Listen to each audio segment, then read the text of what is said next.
হবে কারা হবে গুরু হবে কারা আরে গুরু ধরা চিন্তা মারা গুরু ধরা চিন্তা মারা এই কথাটা জগৎ চূড়া গুরু হবে কারা হবে গুরু হবে কারা আরে গুরু হবে কারা হবে গুরু হবে কারা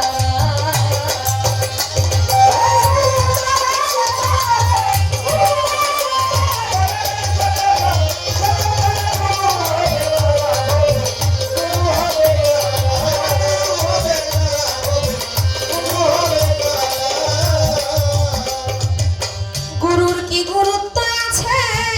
তুমি খুলে বলো সবার কাছে কি অর্জন কি বর্জন করে গুরু হইল তারা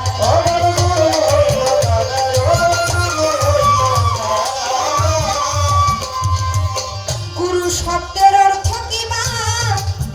গুরুর কি গুরুত্ব আছে খুলে বলো সবার কাছে কি অর্জন কি বর্জন করে গুরু হইল তারা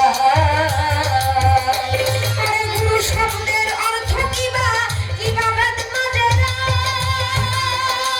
গুরুজি হাই গো গুরু শব্দের অর্থ কি বা গুরু ধরলে ফল হবে কি গুরু ধরলে ফল হবে কি না ধরলে কি হবে তারা গুরু হবে কারা হবে গুরু হবে কারা গুরু হবে কারা হবে গুরু হবে কারা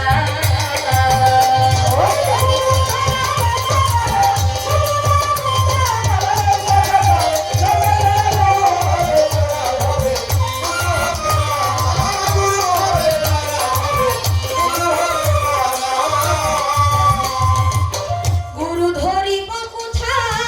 তুমি খুলে বলো তার বারোটা কি জিনিস করিলে হাসিল ভক্ত হব মোরা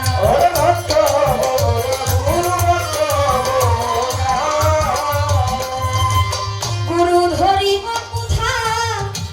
বাজানব খুলে বলো তার বারোটা আমি কি জিনিস করিলে হাসিল ভক্ত হব মোরা কোন জ্ঞানে ভজিব গুরু আমি কপাল পোড়া গুরুজি হাই গো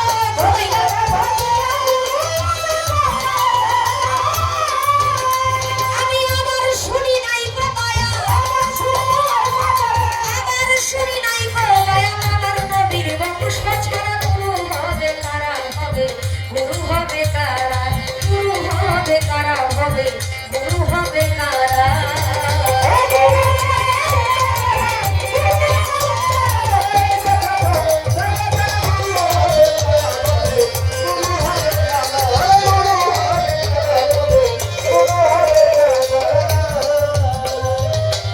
গুরু ধরিব কোথা খুলে বলো তার বড় কি জিনিস বর্জন করলে আমি কি জিনিস বর্জন করলে আমি ভক্ত হয়ে যাব আমার মনটা এমন একটা অবস্থানে আছে আমি ইচ্ছে করলে আমার মনকে কথা শোনাইতে পারি না আমি বলি যাও তুমি ডান দিকে এটা যাই হলো বাম দিকে গুরুর হাতে হাত রাখলাম বায়াত দিলাম অথচ আমার মনটাকে আমি স্থির করতে পারলাম না আমি কি জিনিস করলে কি কর্ম করলে কোন গুণে কিভাবে নিজের মধ্যে সাধন করলে আমার মনকে আমি স্থির করতে পারবো এবং আপনার ভক্ত হইতে পারবো আমি কি আমল করলে আমি শান্ত স্বভাবের হয়ে যাব আমি কিভাবে মানুষ হতে পারবো জানার নাম ধর্ম না মানার নাম নাকি ধর্ম আমি জানতে চাই মানতেও চাই আমি বুঝতে চাই আপনার কাছ থেকে আমি আজকের এই গান থেকে একটু হলেও জানতে চাই বুঝতে চাই শিখতে চাই যেন আমার মধ্যে একটু হলেও স্বভাব চরিত্রের একটু পরিবর্তন ঘটে আমার নবী করিম সাল্লাল্লাহু আলাইহি ওয়াসাল্লাম উনি বিদায় হজ শেষ করে গাধীরে কুম নামক স্থানে একটা বিদায় ভাষণ দিয়েছিলেন ১৬ লক্ষ সহযাত্রী সঙ্গে ১,২৫,০০০ সহযাত্রী ছিলেন আমার নবীর সাথে আমার নবী বিদায় হজ শেষ করে এহরামের পোশাক পরিধান অবস্থায় ওই গাধীরে কুম নামক স্থানে বলেছিলেন আমি তোমাদের জন্য দুটি ভারী বস্তু রেখে যাচ্ছি, একটা হলো আল কোরআন, আরেকটা হলো আহলে বায়াত।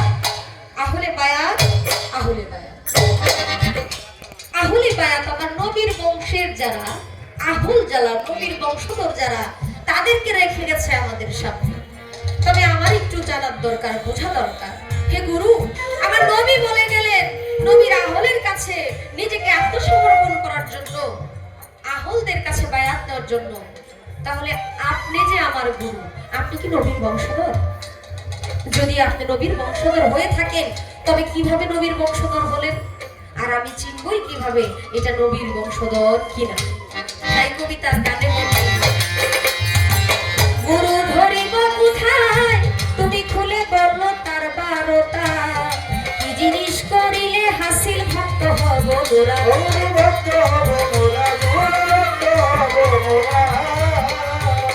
আমি গুরু ধরিব কোথায়, তুমি খুলে বলো তার বারোটা, কি জিনিস করিলে হাসিল ভক্ত হব গোরা।